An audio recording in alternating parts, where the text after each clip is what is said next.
Autumn 1942. Inside the humming factories of General Motors in Dayton, Ohio, one man stared at a stack of papers that could decide the fate of a war. He wasn't a general or a politician. He was an engineer, quiet, middle-aged, with eyes that had seen more metal than sunlight.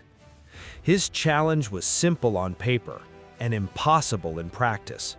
Build a gun that could do everything the famous Thompson submachine gun could, but cost 90% less.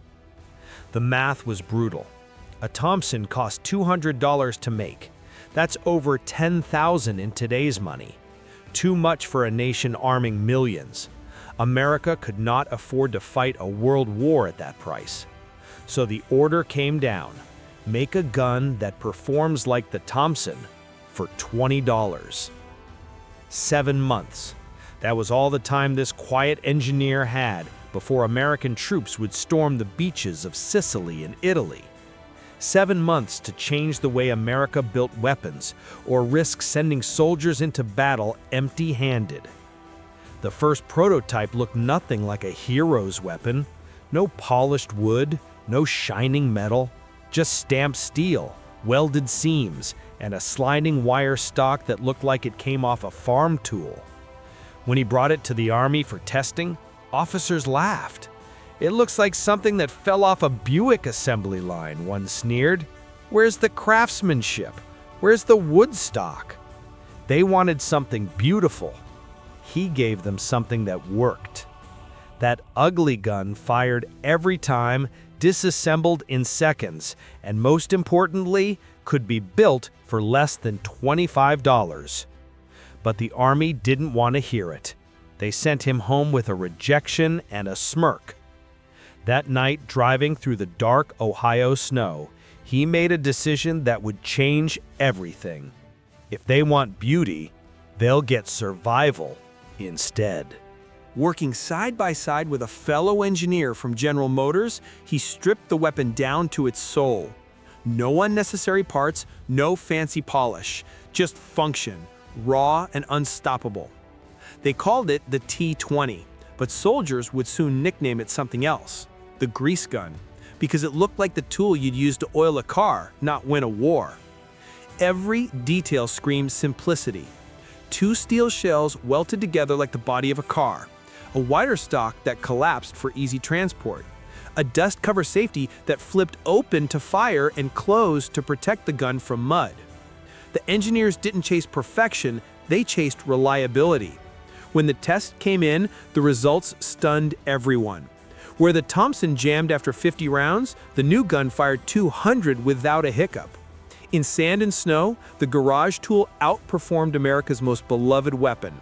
The numbers told the story: 99.7% reliability, $20 to build.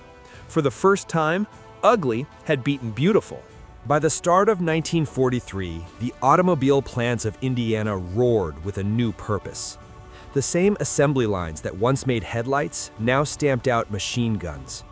Workers who'd built Chevrolets were now building history.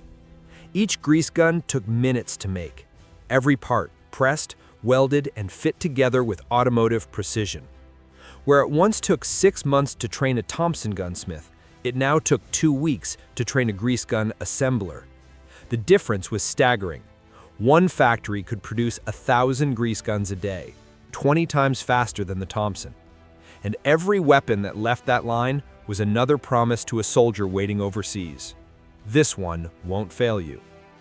When the guns finally reached the troops, the reaction was disappointment.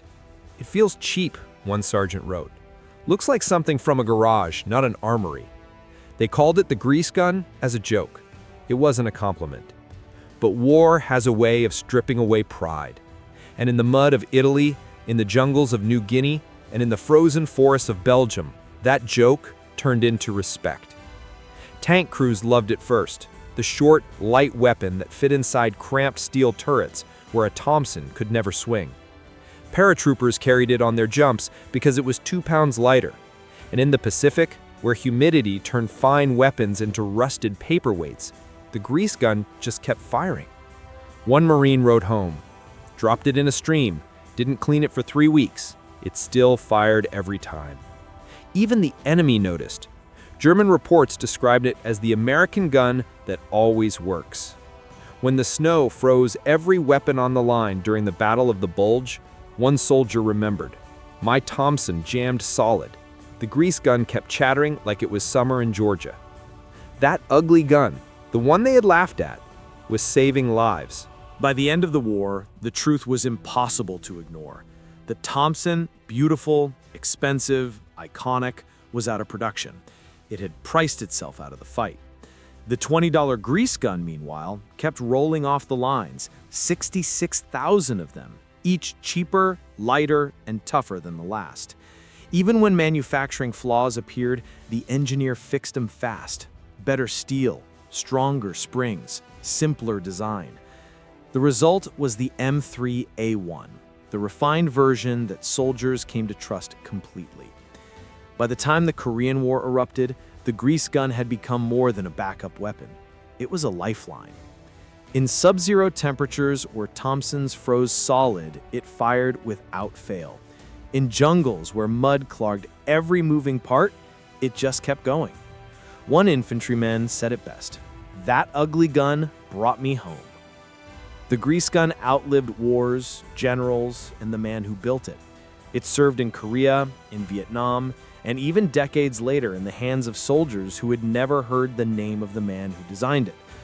But his philosophy endured. He had proven a truth that every engineer, soldier, and nation would come to understand. Effectiveness matters more than elegance. Function over form. Reliability over reputation.